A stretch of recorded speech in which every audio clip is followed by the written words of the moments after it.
Alright, what's up guys? Welcome back to another video. I haven't made videos in a while because we had the World Championships, which I boot camped for, trained really hard, and then we had Worlds. Unfortunately, we lost in Worlds, we got third, but not the worst ending to the season. And then I went really hard with Disneyland after Worlds as well because it was in Anaheim. But after all that, I was feeling kind of sick and I needed a break, so we took a little break. But now I'm back and I do plan to make a lot of Worlds content. Of course, please turn on notifications, subscribe, all that jazz if you want to get all that content. But there's been a lot of exciting changes in Unite. So they announced Groudon. You can see Groudon on the big screen here, and that's really cool. It is going to be the same map, unfortunately, for those of you that don't know. They literally announced these balance changes like 40 minutes ago, and these were probably the funniest balance changes we've had, just because of one simple change, and we'll go over that. It's near the end of the balance changes, but the next Pokemon's gonna be Palmot. That'll be pretty fun. I didn't read through this yet. Lucky Ice Pop's updated. No one really cares about that part. Palmot license art featuring Palmy is now available. That's gonna be cute if it's like the Gyarados and Magikarp ones. But yeah, if you don't know, oh, they have details here for us. How nice of them. So they announced this a bit ago. I can go over it briefly, but basically Groudon's buff will be similar to Rayquaza, but the difference is if you kill a Pokemon that has the buff, you steal the effect. So that's really fun. And then they are also making a lot of changes to the map. There's a new Mon Regidrago. It's gonna be like the Regis, but it'll spawn in the middle. And then they announced Megas are coming, so that's huge.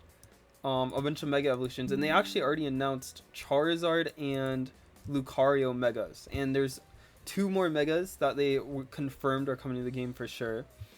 They also made a ton of changes to the map. But I'm sure most of you came here for the balance changes, so we'll go over that first, and then I might go over the changes to map later for those of you who haven't seen it. But they buffed Trevenant. Movement speed decrease. So this is how much you decrease enemy movement speed when they're in your curse, and they buffed it by 4%. So that's pretty huge. But this is the big buff. When the curse gauge is full, the final burst of damage leaves opponents unable to act. So it's basically the same treatment they gave Ho-Oh, where they gave Ho-Oh stun abilities, and I think that's really broken. And we saw how much it affected Ho-Oh. It went from the worst tank to suddenly being picked like probably the most at Worlds, if I had to guess. I'm not sure if it was actually picked the most at Worlds, but one of the most picked tanks. So I think Trevenant's gonna be really good already with this buff. It's gonna elevate it from Trevenant was probably the worst tank at Worlds, actually, so it's going to elevate it a lot. They buffed Pain Split. I don't think this matters much. I don't think Pain Split will be good. It'll be good maybe like 1% of the time. And then, yeah, they buffed Horn Leech. So this is a massive buff too, 3% buff. That is insane Trevenant buffs. This might elevate Trevenant to the best defender again. So we will see. Let's see what their reasoning was. To strengthen Trevenant's role as a defender, unable to act. I mean, I do think that all of these buffs fall in line with trying to make it more defender-like. So that is true. Now, Tinkaton, these are some wild changes. Can now move while using this move is already insanely good. I love that change. But they also did this, the hammer. So imagine Tinkaton, if you haven't seen this move, it's like you're playing like golf. Like you're like swinging a golf club and you're hitting the golf ball. But before, only where the ball landed did damage. But now, like when you're swinging, an area of effect around you also deals damage. So that's gonna be insane, especially depending on how much damage it does. Imagine the combo secure. So like if you're right on top of an objective, you get the damage from the swing, and then you also get the damage from when it lands. That could be insane secures. So I'm really curious to see how they implement this. But this is basically like, this is a rework, honestly. Like this feels like a rework to the whole character. or at least this moveset, including this also feels like a rework, can now be aimed at a designated area. That is really fun too. These changes are like make Tinkaton a lot more fun, I think, and I'm excited. You know, I haven't really played Tinkaton since it came out, but these changes have me actually wanting to play Tinkaton. And then they nerfed Thief because Thief and like the hammer move were the best moveset in the game for a while, and like they have decent win rate on ladder, so I understand why they nerfed it. I honestly think like the Thief moveset was not that fun. Like, it's fun to build stacks, but the gameplay was like a little mid. So I really like this change. I think like the gameplay will be really fun with this change. So I really like what they did here. Now they buffed Venusaur. Very small buffs. They've been doing this to Pokemon that are kind of getting outdated. You know, buffing their health, their defenses. And it's honestly helped every Pokemon they've done it to. Like, I do think it helps a lot more than people realize. And then they also additional damage of opponents' max HP. So they added an execute to Solar Beam. So this is actually a huge change if this applies to farm and objectives. If this applies to objectives, then this is going to make Solar Beam a really good secure. But already this change is going to make the Solar Beam a lot better. Will it become meta? I'm not sure. I don't think so.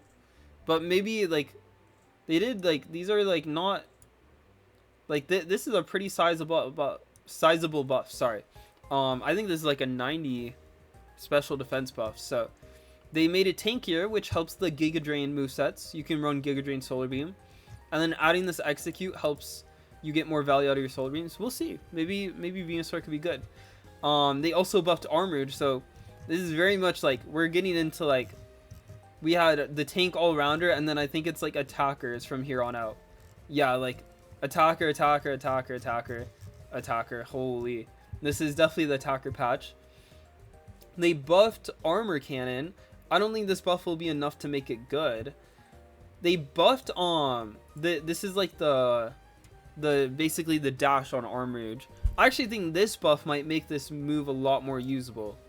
I don't think this buff really does much, but I could be wrong. I think Armor Cannon will still be pretty bad, but I think you'll actually see this move run more.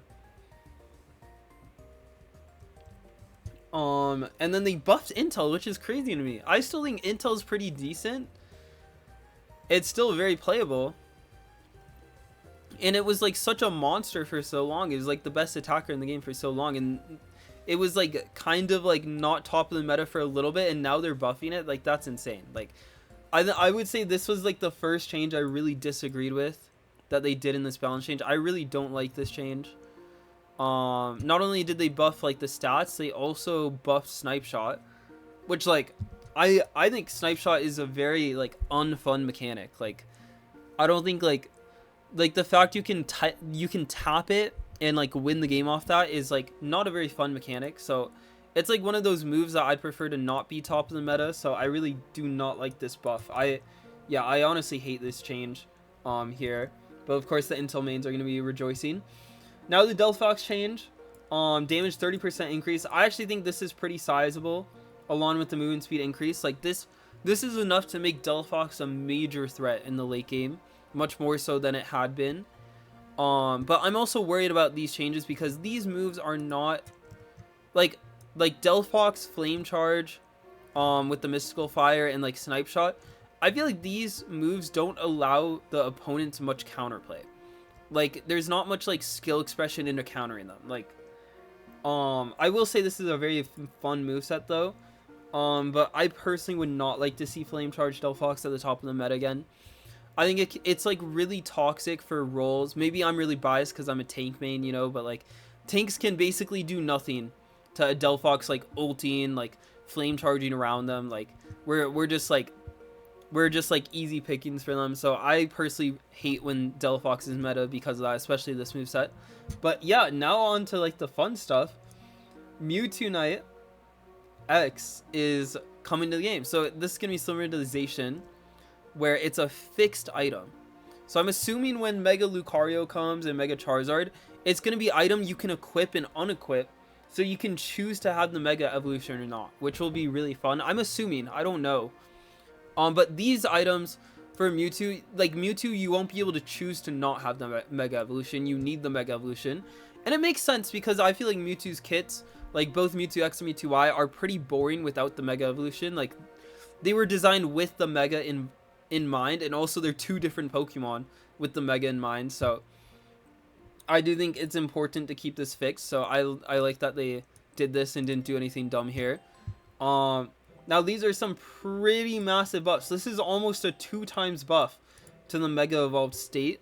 So I think the Mega Evolved state will be really broken.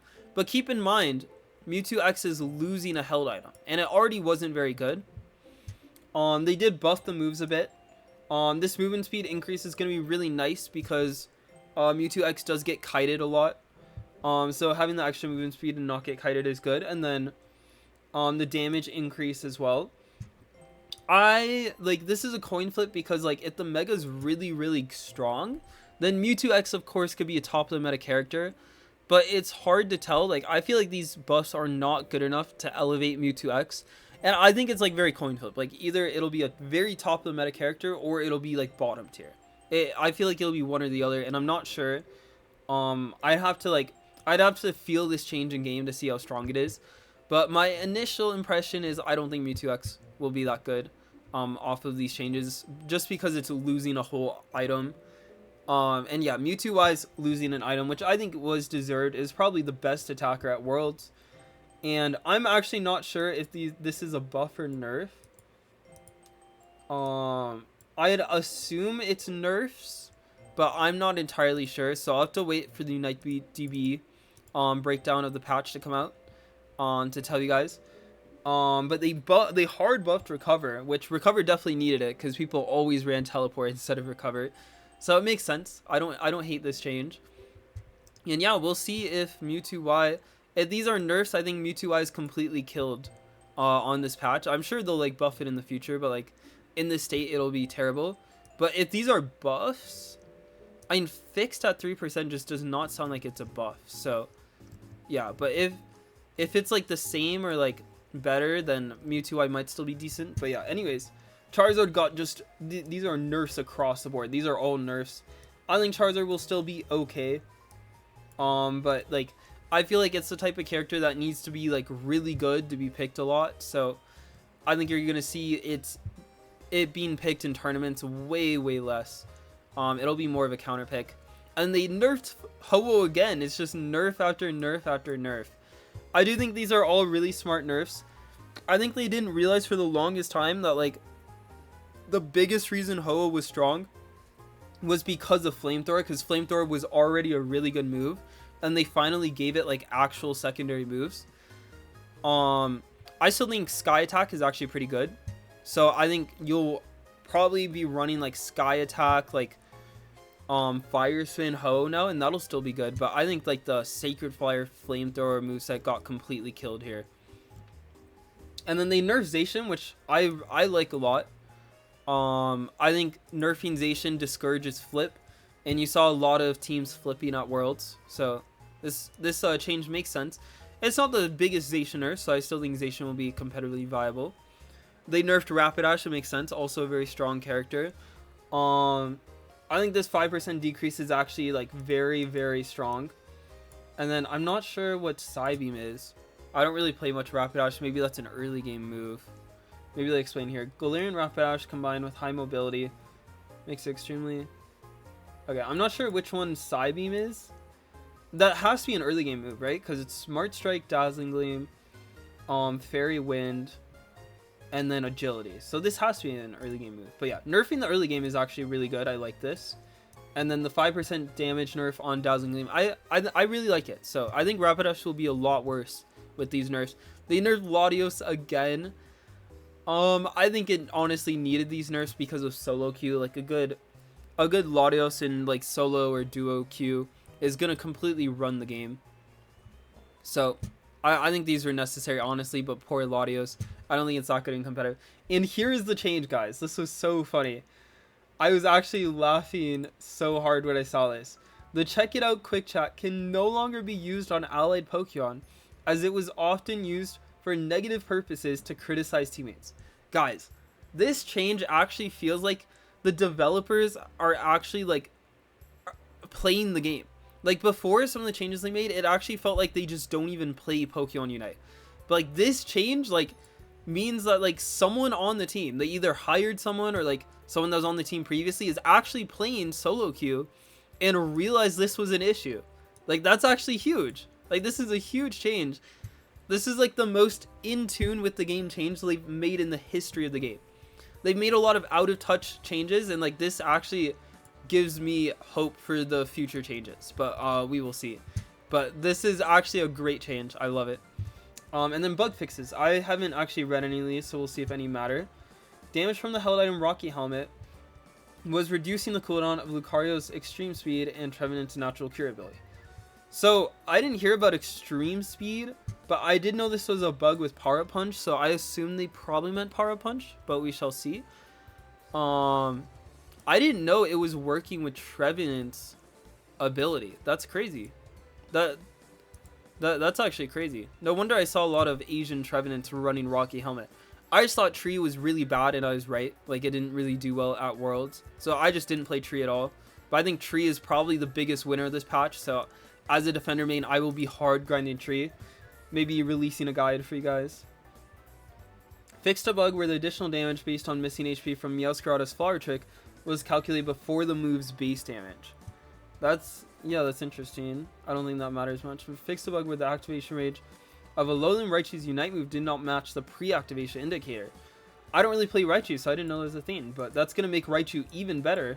Raichu's probably going to be one of the best attackers, but to be fair, they did buff a lot of attackers.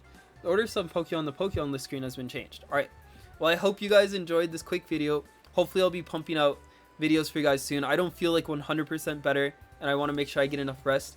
But I love y'all, and I'll catch you in the next video.